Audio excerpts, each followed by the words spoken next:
Hello everyone, कैसे हो आप।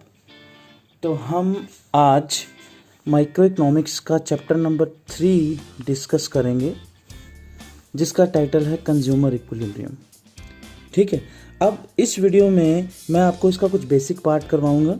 ठीक है, बेसिक टर्म्स बताऊंगा और क्या क्या स्टडी करेंगे, किस किस पॉइंट ऑफ व्यू से स्टडी करेंगे, सब बताने वाला हूँ। अब चैप्टर का क्योंकि नाम है कंज्यूमर इक्विलिब्रियम, तो सबसे पहले आपको ये पता होना चाहिए कि भैया कंज्यूमर होता कौन है। Consumer is a person who consumes the goods and services for satisfaction. आप सभी एक कंज्यूमर हैं, हम सब एक कंज्यूमर हैं। हम कुछ ना कुछ रूटीन में कंज्यूम करते हैं। बेटा, आप सुबह जब उठते ही आप कितने ही प्रोडक्ट्स यूज़ करने शुरू कर देते हो। जैसे फॉर एग्जांपल, आप रात को सो रहे हो जिस चीज़ के ऊपर, वो भी एक प्रोडक्ट है किसी कंपनी का, है ना। आप सुबह उठते ही पैर में कुछ ना कुछ स्लीपर या चप्पल पहनते हो, वो भी एक प्रोडक्ट है ना। आप सुबह उठते ही जाते हो, है ना, सोप यूज़ करते हो, वो एक प्रोडक्ट है। उसके बाद आप टूथपेस्ट करते हो, टूथब्रश करते हो, टंग क्लीनर यूज़ करते हो, वो सभी क्या हैं, प्रोडक्ट्स हैं। वो सभी, अब वो सब कंज्यूमर कंज्यूम करता है। क्यों कंज्यूम करता है? क्योंकि उसे कुछ ना कुछ सेटिस्फेक्शन चाहिए, कुछ ना कुछ यूज़ है उसके लिए। ठीक है, अब कंज्यूमर वो पर्सन जो कंज्यूम करता है किसी गुड्स को। एक टर्म और होती है जिसे हम बोलते हैं कस्टमर। बेटा, जनरली एक इन्फॉर्मेशन के लिए, जनरल नॉलेज के लिए बता रहा हूँ, कस्टमर और कंज्यूमर में डिफरेंस होता है। कंज्यूमर वो पर्सन होता है जो अल्टीमेटली गुड्स को कंज्यूम करेगा। कस्टमर जरूरी नहीं है कंज्यूम करे। जैसे पीछे आपके आसपास एक ग्रोसरी शॉप होगी, वो पीछे से खरीद के लाता है कहीं से। जैसे वो होलसेलर से खरीद के लाता है, या ग्रोसरी शॉप जो आपके घर के पास है, तो होलसेलर के लिए ये ग्रोसरी शॉप वाला पर्सन क्या है? कस्टमर है। He is not the consumer, क्योंकि उसने बेचने के लिए रखा है। आगे आप उससे परचेज करते हो कोई चीज़ और आप उसे कंज्यूम कर लेते हो, तो आप कंज्यूमर बन जाते हो। याद रखना, कस्टमर और कंज्यूमर में डिफरेंस होता है। तो इस चैप्टर का नाम है कंज्यूमर इक्विलिब्रियम। अब कंज्यूमर का मतलब जो कंज्यूम करेगा गुड्स एंड सर्विसेज, और इक्विलिब्रियम का मतलब होता है बैलेंस। यानी कि ये चैप्टर कुछ इस तरह की चीज़, ऐसी स्टेट बताएगा जहाँ पर कंज्यूमर बैलेंस हो जाएगा। यानी कि कंज्यूमर जो है कितनी गुड्स एंड सर्विसेज कंज्यूम करेगा, किस लेवल तक कंज्यूम करेगा कि उसकी सेटिस्फेक्शन उसको मैक्सिमम मिलती रहेगी। तो ये चैप्टर कुछ इस टॉपिक के बारे में है। ठीक है, तो हम जो कंज्यूमर इक्विलिब्रियम है, दो अप्रोचेस में स्टडी करते हैं। कंज्यूमर इक्विलिब्रियम की दो अप्रोचेस हैं, एक है कार्डिनल अप्रोच और एक है ऑर्डिनल अप्रोच। ठीक है बेटा, जो कार्डिनल अप्रोच है ये मार्शल ने दिया था। ठीक है, मार्शल ने कार्डिनल अप्रोच दी थी, और ऑर्डिनल अप्रोच हिक्स ने दी थी। ये पर्सन के नाम हैं जिन्होंने प्रोपाउंड किया इन अप्रोचेस को। अब पहले मैं कार्डिनल अप्रोच की बात कर लूँ तो भैया, कार्डिनल अप्रोच मार्शल ये कहता है कि जब भी आप कोई गुड्स एंड सर्विसेज कंज्यूम करेंगे, फॉर एग्जांपल आप टी कंज्यूम कर रहे हैं, आप शूज़, आप कपड़े, anything whatever you are consuming, तो उन चीज़ों को कंज्यूम करने से जो सेटिस्फेक्शन मिलेगी ना, उसे आप कार्डिनल नंबर में मेज़र कर सकते हैं। यानी कि मुझे इतनी एक सेटिस्फेक्शन मिली, 2, 3, 4, 5, ये उसका एक नज़रिया था सेटिस्फेक्शन को देखने का कंज्यूमर के बारे में, है ना। कि consumer whenever he will consume something, whatever satisfaction he will derive after consumption of that thing, that satisfaction we can measure in cardinal numbers. बात समझ आ गई? ये मार्शल ने बोला है। अब मार्शल आगे कहता है, मार्शल ने इस चीज़ को दिखाने के लिए एक यूटिलिटी एनालिसिस किया। कौन सा एनालिसिस किया? यूटिलिटी एनालिसिस, है ना, जिसे हम चैप्टर 3 में पढ़ेंगे। ठीक है, हम जो है कार्डिनल अप्रोच करेंगे। कार्डिनल अप्रोच मार्शल ने दी थी। मार्शल कहता जी, सेटिस्फेक्शन को आप कार्डिनल नंबर में 1, 2, 3, 4, 5 ऐसे मेजर कर सकते हैं। Whenever you will consume something you will get satisfaction in these kind of numbers. ठीक है, और इस चीज़ को शो करने के लिए उसने यूटिलिटी एनालिसिस दिया, है ना, जो आपका चैप्टर 3 है कंज्यूमर इक्विलिब्रियम का। यानी कि कंज्यूमर इक्विलिब्रियम का जो चैप्टर नंबर 3 है वो कार्डिनल अप्रोच के ऊपर बेस है, जिसमें मार्शल ने यूटिलिटी एनालिसिस किया है। तो हम 3rd चैप्टर में ये करेंगे। और वैसे जो सेकंड अनदर जो कॉन्सेप्ट है वो दी थी हिक्स ने, जिसे ऑर्डिनल को अप्रोच बोला था। अब हिक्स कहता जी, हम नंबर्स में मेजर नहीं कर सकते सेटिस्फेक्शन। देखा जाए तो इसका थोड़ा सा रियलिस्टिक भी लगता है, ये थोड़ा सा हाइपोथेटिकल चीज़ है। ये एग्जैक्ट बिल्कुल परफेक्टली ट्रू नहीं है ना। कुछ कुछ कह सकते हो कि हाँ सेटिस्फेक्शन मिलती है, कुछ ना कुछ इम्प्लीमेंट हो जाएगा, यहाँ पर पूरा इम्प्लीमेंट नहीं होगा, ये मैं एग्जैक्टली आपको एडवांस में ही बता रहा हूँ।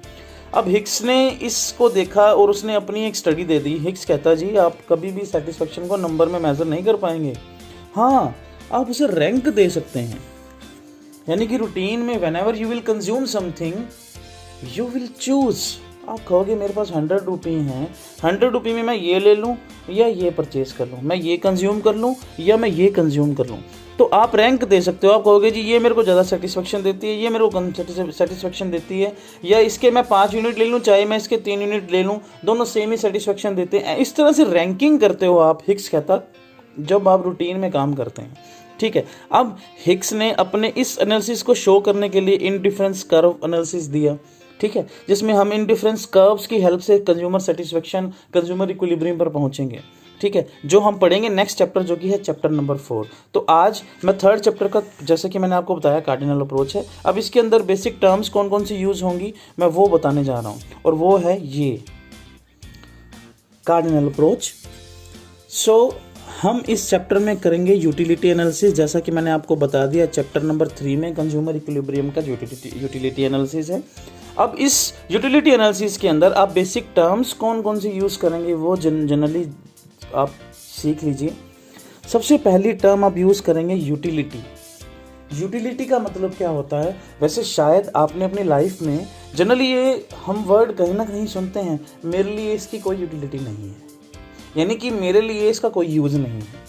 यानी कि जब हम किसी चीज़ को यूज़ करते हैं तो आप जनरली समझ लीजिए उसकी आपके लिए कोई ना कोई यूटिलिटी है। अब यूटिलिटी को डिफाइन करने के लिए हमने बोल दिया want satisfying power of any commodity. किसी भी चीज़ की, किसी भी कमोडिटी की वो पावर जिससे आपकी वांट को सेटिस्फेक्शन मिले, जिससे आपकी वांट सेटिस्फाई हो जाए। जैसे मेरे को लिखना था फॉर एग्जांपल, अब लिखने के लिए मैं किस चीज़ को यूज़ कर रहा हूँ? इस मार्कर को यूज़ कर रहा हूँ ना, है ना। अब इसके अंदर यानी कि इस मार्कर के अंदर एक पावर है जो मेरी लिखने की जो वांट है उसको सेटिस्फाई कर रहा है। तो यानी कि इसके अंदर इसकी मेरे लिए यूटिलिटी है। तो किसी भी चीज़ की वो पावर जो आपकी वांट को सेटिस्फाई करे, उस टर्म को हम बोलेंगे यूटिलिटी। आई गेस आपको समझ आ गया होगा। अब क्योंकि हमने बोला, मार्शल कह रहा है जी आप सेटिस्फेक्शन को मेजर कर सकते हो कार्डिनल नंबर में। ठीक है, अब आपको पता है कि मेजर करने के लिए, किसी भी चीज़ को मेजर करने के लिए हमें कोई ना कोई यार्ड स्टिक चाहिए होती है। जैसे फॉर एग्जांपल अगर आप हाइट मेजर करते हैं तो आप मीटर, सेंटीमीटर, फीट ये यार्ड स्टिक यूज़ करते हैं, है ना। आप वेट मेजर करेंगे, आप देखेंगे कोई चीज़ का भार कितना है तो आप किलोग्राम वर्ड यूज़ करोगे, ग्राम वर्ड यूज़ करोगे। ऐसे ही सेटिस्फेक्शन को मेजर करने के लिए एक यार्ड स्टिक यूज़ की मार्शल ने, जिसे बोलते हैं यूटिल्स। क्या बोलते हैं? यूटिल्स। अब जब भी आप कंज्यूम करेंगे, जैसे हम बोलेंगे एक यूटिल मिल गया मुझे, दूसरा यूनिट कंज्यूम किया 2 यूटिल मिल गए, 3 मिल गए, 4 मिल गए, वो डिपेंड करता है कि कितने यूटिल मिलेंगे हमें।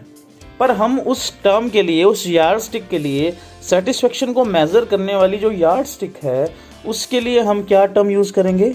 यूटिल्स। आई होप आपको क्लियर हो गया होगा।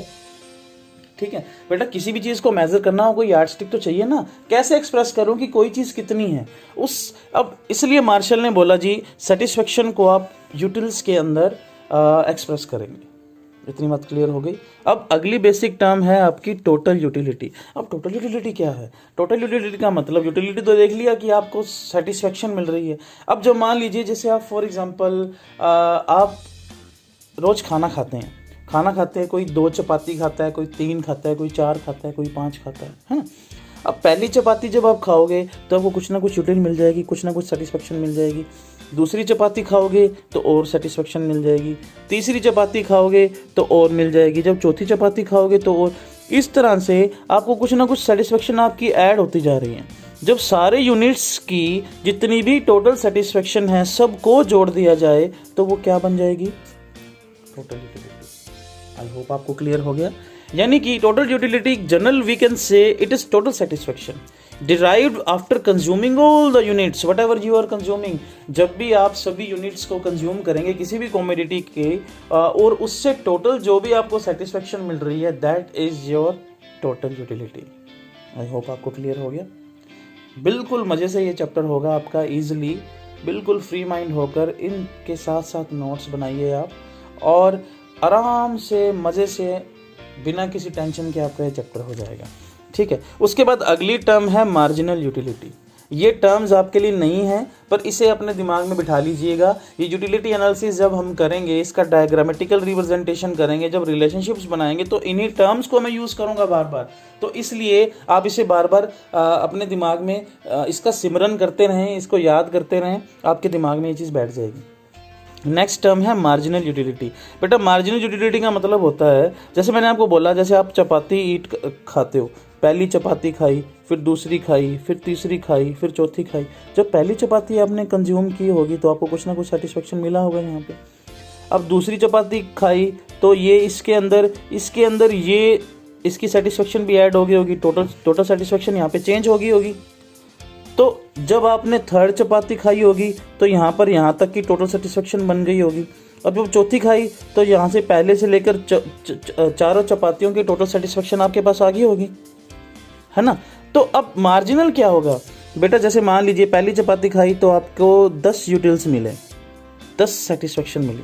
दूसरी चपाती खाई तो आपकी टोटल सेटिस्फेक्शन हो गई 19, दूसरी चपाती से 9 और मिल गई। तीसरी चपाती खाई तो हो गई 27, और चौथी चपाती खाई तो आपकी टोटल सेटिस्फेक्शन होगी 35, है ना, क्योंकि पहली से 10 मिली, दूसरे से 9 और मिल गए तो उसमें ऐड हो गया, तो टोटल हो गए 19। अब तीसरे से और मिल गए कितने, 8 और मिल गए तो 27, अब और 8 मिल गए 35। तो लास्ट 4 चपातियों के बाद आपकी टोटल सेटिस्फेक्शन कितनी होगी, 35। ठीक है, अब मार्जिनल क्या है, जब एक एक्स्ट्रा चपाती आप कंज्यूम करते हो तो टोटल में जितना चेंज आता है उसे मार्जिनल बोला जाता है, यानी कि डिफरेंस। यानी कि पहली चपाती पे आपकी टोटल सेटिस्फेक्शन थी 10, जब दूसरी चपाती खाई तो टोटल सेटिस्फेक्शन कितनी होगी, 19। कितने का चेंज आ गया, 9 का। तो ये 9 को क्या बोलेंगे, मार्जिनलिटी। अब 19 से जब आपने थर्ड खाई तो कितनी हो गई, 27। कितनी और सेटिस्फेक्शन ऐड हो गई, 8, तो इसको क्या बोलेंगे, मार्जिनल। यानी कि एक एक्स्ट्रा यूनिट कंज्यूम करने से टोटल सेटिस्फेक्शन में जो चेंज आता है उसे क्या बोलते हैं, मार्जिनल यूटिलिटी। ठीक है, it means change in total utility after consuming one more और एक्स्ट्रा यूनिट। जब एक एक्स्ट्रा यूनिट आप कंज्यूम करेंगे तो उससे आपकी टोटल सेटिस्फेक्शन में, टोटल यूटिलिटी में जो चेंज आएगा उसे हम बोलेंगे मार्जिनल यूटिलिटी। आई होप आपको क्लियर हो गया होगा। तो देखिए मैंने आपको क्या बताया, मैंने आपको बताया बेटा कि हम इस थर्ड चैप्टर का जो कंज्यूमर इक्विलिब्रियम का जो चैप्टर है, यानी कि कंज्यूमर कब अपनी सेटिस्फेक्शन मैक्सिमम कर लेता है, ये जनरली इसका मीनिंग हम लेके चलते हैं कंज्यूमर इक्विलिब्रियम का। When consumer maximizes his satisfaction after consuming his units. जो भी कंज्यूमर अपनी इनकम खर्च करेगा, है ना, इनकम खर्च करेगा, वो इस तरह से खर्च करेगा कि उसकी सेटिस्फेक्शन क्या हो जाए, मैक्सिमम हो जाए, तो उसे हम कंज्यूमर इक्विलिब्रियम बोल देते हैं, है ना। यानी कि वो अपने पैसे किसी पर्टिकुलर चीज़ के ऊपर कहाँ तक खर्च करेगा जब तक वो उसे मैक्सिमम एक लेवल ऐसा बता दे कि ये भैया आपके लिए बेस्ट लेवल है, यहाँ तक आपको कंज्यूम करना चाहिए। That is consumer equilibrium. ठीक है, अब उस कंज्यूमर इक्विलिब्रियम का थर्ड चैप्टर के अंदर हम कार्डिनल अप्रोच कर रहे हैं, जिसके अंदर हम करेंगे यूटिलिटी एनालिसिस, जो कि मार्शल ने दिया था, मैंने आपको बता दिया। और इसकी ये बेसिक नाम utility, utils, total utility and marginal utility, ये टर्म जिसके अंदर मैं यूज़ करूँगा। अपनी नेक्स्ट वीडियो के अंदर आपको कुछ और रिलेशनशिप्स बताऊँगा, थोड़ा सा और फर्दर एक्सप्लेन करूँगा कार्डिनल अप्रोच। तब हम मिलेंगे नेक्स्ट वीडियो में, तब तक के लिए गुड बाय। अपने घर पर रहें, अपना ख्याल रखें। ठीक है, धन्यवाद।